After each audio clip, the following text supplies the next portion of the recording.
Hey everybody, this is Talkative Carl back again for another spoiler review of episode 5 of the Hawkeye series. We're nearly done, a week away from the finale of season 1. Don't know if there's going to be multiple seasons of this. Kind of hope so, because for all we know, out of all the Disney Plus Marvel series, we only 100% for sure know that Loki's getting a season 2. And by the way, I'd like to thank our recent subscribers, Angel Killian or Killam and Shatundra Vandu. So thanks for the recent subscribes on my YouTube channel. That's youtube.com/talkativecarl. You can also follow me on my Twitch channel where I live stream my video games, twitch.tv/talkativecarl. Of course, you can follow me on my Twitter page at talkativecarl, as well as follow me on my Patreon if you want to further support the channel. Check out the Patreon. That's patreon.com/talkativecarl. All the links are in the description. Yeah, right away, because like we all knew this was going to happen. Because after the end of the last episode that I reviewed last week, check that video out as well. We get, finally, which we should have guessed that Yelena Belova will be in showing up some point in the middle of the season, and of course, played again by Florence Pugh. Oh my gosh, she's like gorgeous. I mean, like, I love Florence Pugh, and she is hilarious. It's like what I remember from her performance in Black Widow movie, and she is just phenomenal. Like, every line she has is just gold. And of course, you start this episode off right away, 2018, where she's still doing missions, trying to deprogram Black Widows out in the world. And she goes to this mansion, and like it turns out one of the widows, somehow like already deprogrammed. That's something like I didn't understand. Maybe it's something that she was already deprogrammed, something beforehand. It's unclear. When she tried to gas her, like from the movie, it seems like it didn't work. She's already deprogrammed, and like, I guess she's just acquired all this wealth from committing assassinations, and as Yelena goes to like the bathroom, she gets dusted. This is right at the critical point of Infinity War during the snap. And unlike Monica Rambeau, where we see her just come back from being dusted after 5 years, we actually, for the first time, get to look at the perspective of someone being dusted.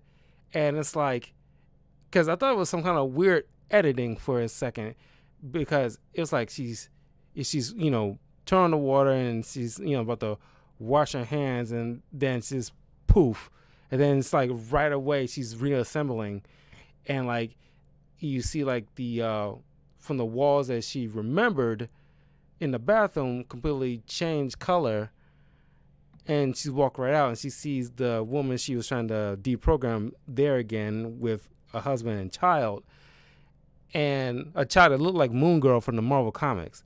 Very, just a coincidence maybe, but she's freaking out because like now she's realized it's been 5 years, but to her mind it's been a split second.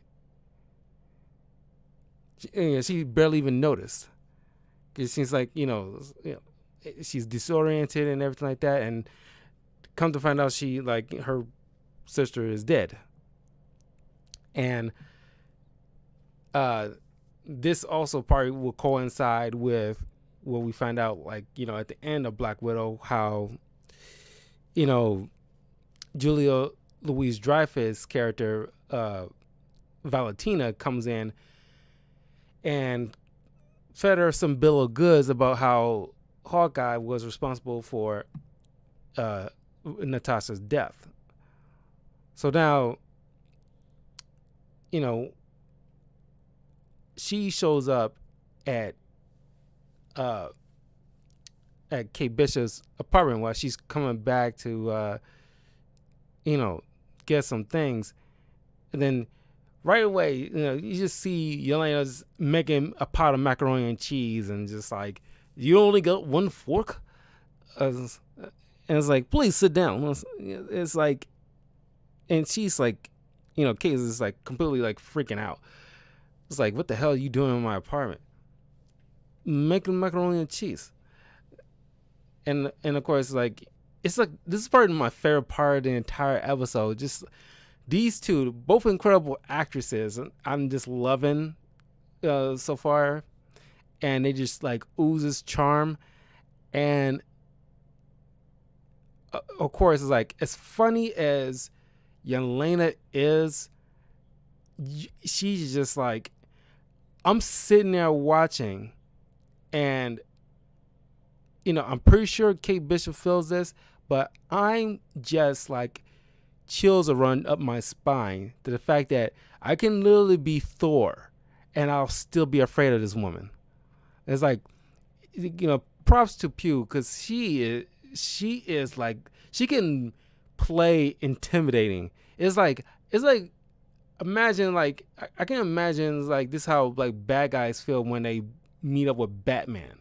Just the sheer intimidation factor, that she can just pull off. Like, she will fucking kill you. And it's like, it was like a funny little dialogue between the two characters. Like, Elena's like, well, why aren't you dead? And the Kate finishes like, I will already be dead. And it's like, this is true.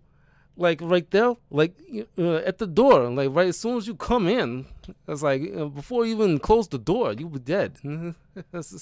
It's like she can do a balancing act between intimidating and funny, and it's just like, and then of course she's a Black Widow spy, and it's like just as good as Natasha, where you look like she's having like a straight up dialogue, but she's also interrogating, low-key interrogating Kate Bishop, talking about she loves the American Christmas trees and all the sights and stuff like that, and she just tells her flat out, like, I'm not here to talk to Clint Barton, I'm here to kill him. And like, of course, Kate is trying to give her something to chew on, where the fact that I'm working with this dude for a week, he's a hero, he saved the world, and like, what you're thinking about him is not the man that I know. And Yelena fires back. It's like, it's like, those are just pretty words. You don't know somebody like that. Their actions, says a lot. And he left a trail of blood, that can stress around the world. And there's a funny little comment by Kate. Is like, wow, how very Russian of you. And it's just, it's just, oh my God. And I think this is the first time I actually seen Yelena while her hair braided up into like these ends that kind of look like Princess Leia almost. And it's like her hair is all down. It's like, she's pretty hot. And it's like, despite, I mean, like, she's scary as hell, but it's almost adds to the sexiness. Like, I don't know. It's just, it's like, wow, she is like gorgeous. And I just like her energy. It's like something about her vibe and energy is, a weird mix between scared and attracted, like very attractive scared. Of course, Yelena ends up tailing Kate Bishop's mom. And another thing, it's just like, probably in the repertoire of the interrogation, where she's like, every time she says, Kate's name, she says the full name, Kate Bishop. Kate Bishop, you want some macaroni and cheese? Kate Bishop, why don't you have a have a sit down? It's like, it's like, just is trying to like, which Kate kind of picked up on. She's trying to like, you know, kind of like get in her head, but also like establish kind of dominance. Like, I know everything about you. Like, it didn't take me long at all to figure out everything about you, your family, your father's dead. Like, what kind of like, skills you have, and your GP, your GPA and all that other stuff. Like, I got that with no time flat. It's like I can tell you anywhere in the world, with the littlest amount of information, and is like, she is that freaking good. And it's like, it's almost like just like a notch more so of a threat that even Natasha would be. And it's just like a split difference. And of course, then you see Clint, who's eventually trying to he tells his wife that Echo got like all their names, and it's like, you probably have to things are getting like extra serious, so I gotta like get this handled properly, because at this point there's nowhere you could run that's at least not far enough, so I need to like nip this in the bud. So he puts on a Ronin costume and challenges Echo. While first he took down her goons after she tipped them off to meet him at like this abandoned parking garage, and he takes down the tracksuit mafia guys and Echo's right hand man, and it was like a cool hand to hand fight scenes between these two characters. And kudos to Jimmy Renner and Haley Steinfeld, who took the time to learn basic sign language, so that way they can speak with their co-star who plays Echo. And it's pretty much probably not that dissimilar to, I imagine, the co-stars on the Eternals movie, who had to speak with the woman who plays Makari, who is mute and deaf, and does the sign languages. And they took the time to learn basic sign language so they can be able to communicate with her. And kudos to that. Both of these movies have like got me like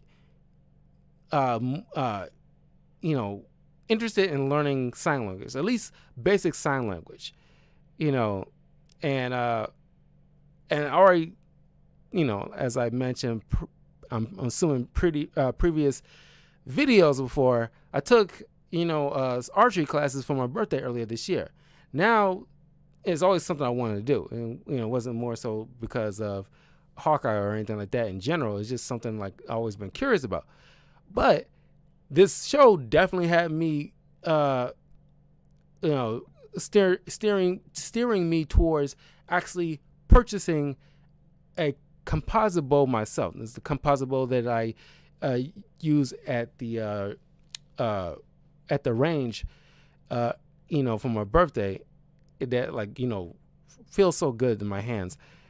And I actually called up the facility that I went to and asked them, the proper ways of getting a bow and like the cost and everything like that. It's gonna probably range around like the $500 range, but it's something I have to go in there personally, so that way they can have me check out different bows, see because you have to. It's kind of like clothes in a way. You gotta be able to try certain bows in order to see which ones fits in your hand according to I guess body type, or your grip strength, and just how to get the feel of it and see which one will fit you particularly. And you can get a custom, and they can set all up, and you can just at another time, once it's finished, go up there and pick it up yourself rather than it being shipped to you, which I think is for the best. And that's that. And that's something I really want. I can just me now, because I live in an apartment complex. I want it like this, go out in the middle of like a woods somewhere, for like, safety reasons and like practice anytime I want. But yeah, that's something I really want to do. That and hand sign, learn how to sign. So Clint explains once he has, Echo's attention, explains that, which is kind of unique from a hero's perspective, where he mentions like, you and I are alike. And usually you will hear that from a villain in most superhero stuff or even action movie stuff. You and I are not so different cliche, but this is like a nice little flip effect. And he mentions like, we're both weapons being manipulated. And that night when I killed your father and his crew, I was tipped off by an informant that's close to in your gang. And, he lets on like, oh, who wasn't there at that, meetup, that's supposed to have been there. And then, of course, Kate comes in, bails them out so they can make an escape. Then Echo talks with her right-hand guy. I can't remember his name. He just looks like Kit Harington to me, so I just want to call him Kit Harington, even though he's not him. But she questions him because he wasn't at that spot where her father was killed, even though he was her father's right-hand man. And, of course, he's, telling her that, some BS, which is obvious like a lie. Which is funny because like you'll think in the event she ever like, gets an inkling of a possible truth, you had enough time to come up with like a better lie or like, set up something in a way to, make that sound convincing. But I'm pretty sure like, it's Grills mentions to Clint that, their costumes are ready, but we don't see them yet. Obviously at the finale of or at least the third act of the, episode 6 next week, we'll get to see like the new upgraded costumes. So they're back at the apartment and, of course, earlier in the film, the episode, Jax gets arrested after, Kate tells her mom that, we found evidence linking Jax to, these mafia goons. And so like Jack, is not really, freaked out. He's like, like, don't worry. If I was you, like, I would have probably done the same thing. We'll like, I'll still make the party. And like he's getting escorted out the building. And then, thanks to Yelena's tracking, she texts Kate, let her know like,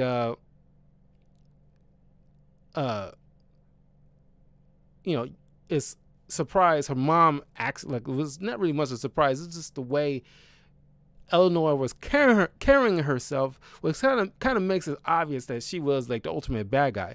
The real question is, whether or not Jack was in cahoots with her or just, which I kind of want this to be an actual thing, just to turn it on his head and have him, because in the comics he usually is a bad guy, but turn it on his head like they did with like the Skrulls, he's not actually a bad dude. He just, just a rich smuck, but he's not like a bad guy.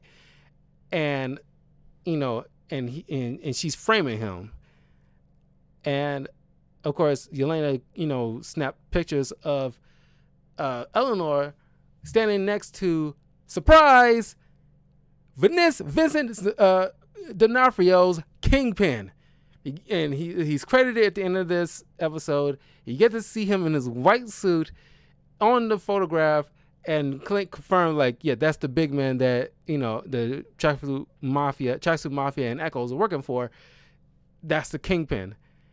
And like, and the episode ends, and we still didn't get like well, You would think after, because I don't know, they kind of flip flop. Now it's not really like a definite at this point. Because WandaVision, we didn't get any kind of post credit scenes until like the last 3 episodes.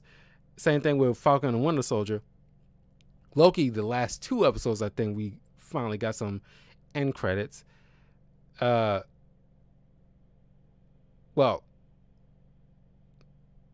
yeah, 2 and 1 just you think will be like a post credit, but it's just confirming there's Loki season 2, and that's it. So yeah, I think technically 2 post credits out of the Loki series, and this one we probably won't get a post credit until like the final episode next week, which is okay, I guess.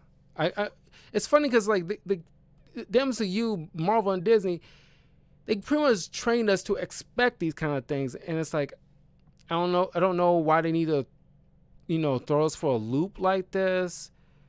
But I guess it's fine. It's like only allow certain post credits that's necessary without doing any kind of spoilers. Hopefully there's not. If there's a spoiler, I mean like not a spoiler, but like a post credit at the end of episode 6, there might be a spoiler for stuff to come, like come from either like Vantessa or Contesta, Elaine Bennis. I'm just gonna call her Elaine Bennis. Either something about her forming like the Thunderbolts, because that's what she seems like she's doing, or something from like well, I doubt anything from like Multiverse of Madness with Doctor Strange, because this is like a street level thing. But it's possible it has something to do with possible like Daredevil, because it's pretty much confirmed that Daredevil's in Charlie Cox is in the MCU now. It's confirmed, and since Vincent D'Onofrio is Kingpin as well, I hope they also bring in the other Netflix characters like Jessica Jones, Luke Cage.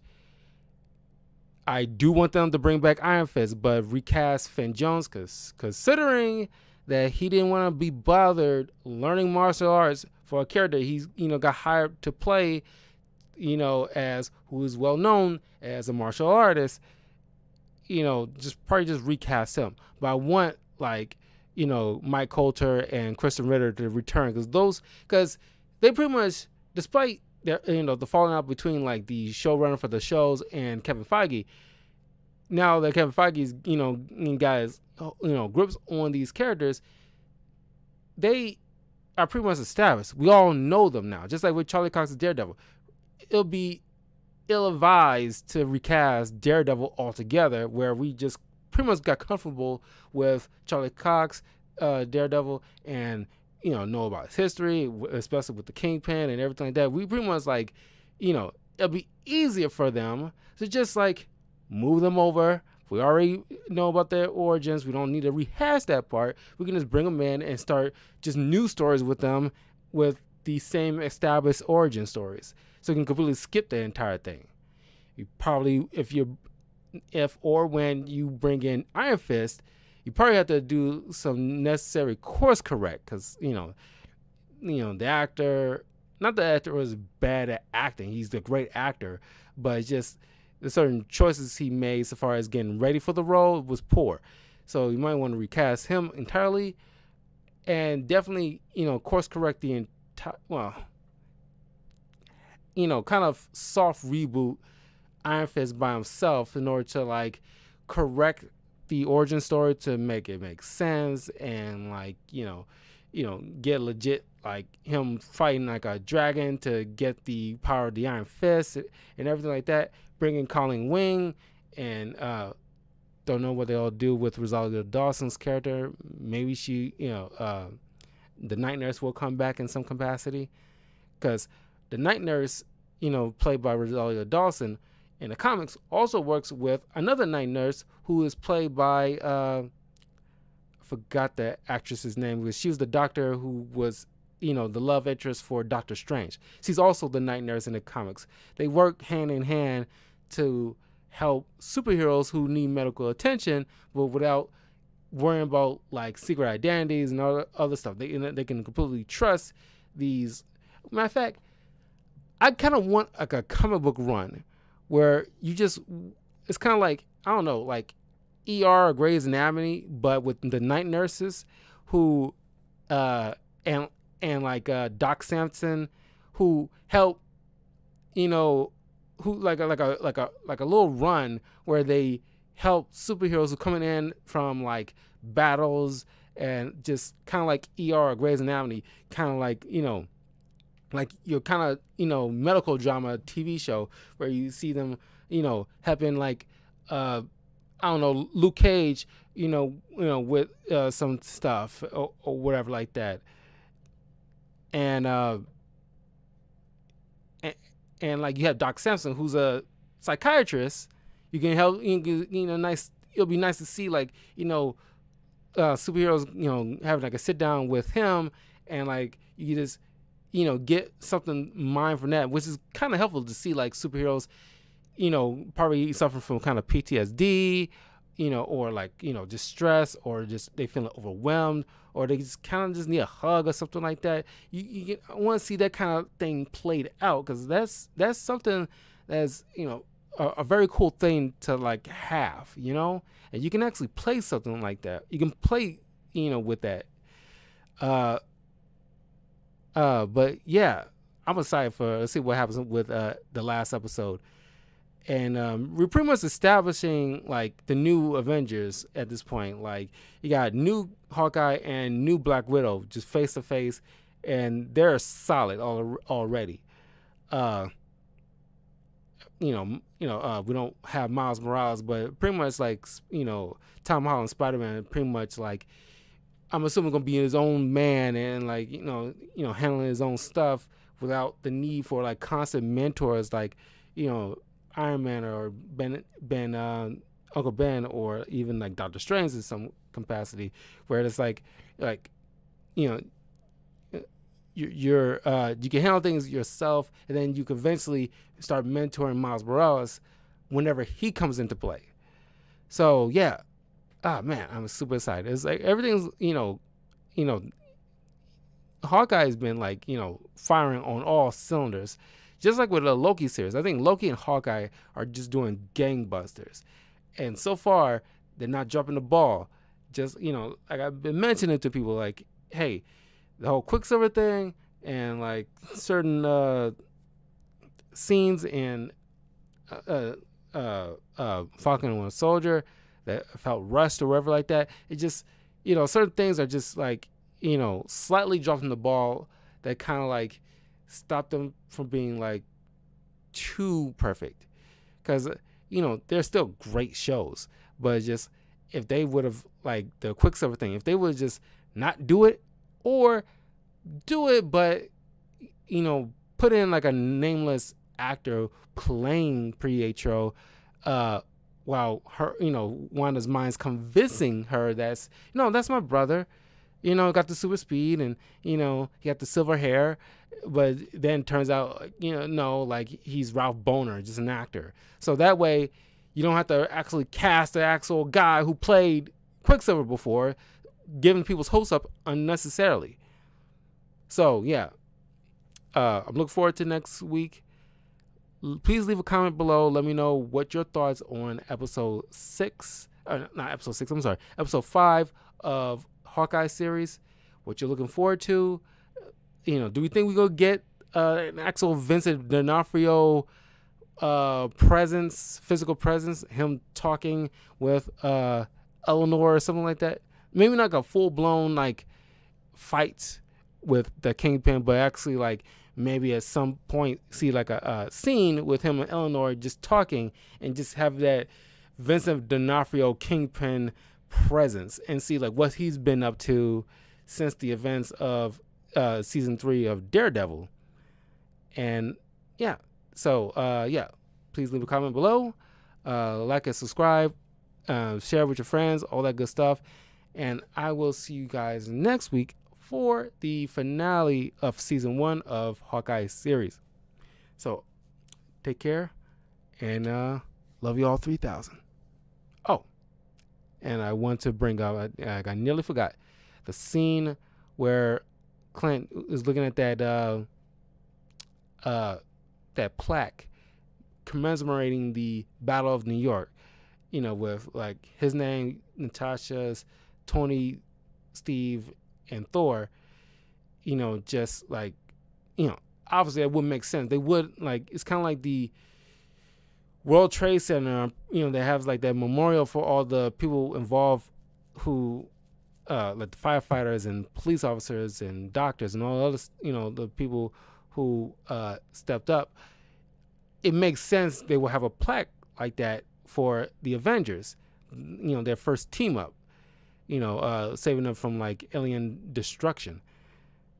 And like that scene where he's just like taking his earpiece out so he can have some kind of solitude, so he can just focus on just talking to Natasha, obviously regretting, because he's still replaying that moment in his mind, the whole the events of Endgame, and she took that leap instead of him, so he can have this life back with his family, and he's just like survivor's guilt kind of situation. And so, and it's the way it ends, where it's like he's sorry for what he has to do. I imagine it's him going to have to go after Yelena himself, and like probably do something that he doesn't want to do but has to, because he knows full well when a Black Widow is after you, she will not stop, and she will get get to him one way or the other. And and I'm imagining he doesn't know Yelena that well, but given the fact that she's completely gung ho about taking him down, but maybe after what she witnessed with Eleanor and the Kingpin, she's starting to think a little bit more, or at least see the forest between the trees, or see the trees between the forest, something like that. She understands deeper. There's more going on than meets the eye, and will Contessa or Elaine Bennis show up at some point in this last episode? That part is a little 50-50. It makes more sense to see the Kingpin for a little bit, more so than Elaine, but it'll be cool and see what her next machinations will be. So now I'm signing off. So yeah, that's my thoughts for episode 5. So you guys take care, and I will see you all soon. Peace.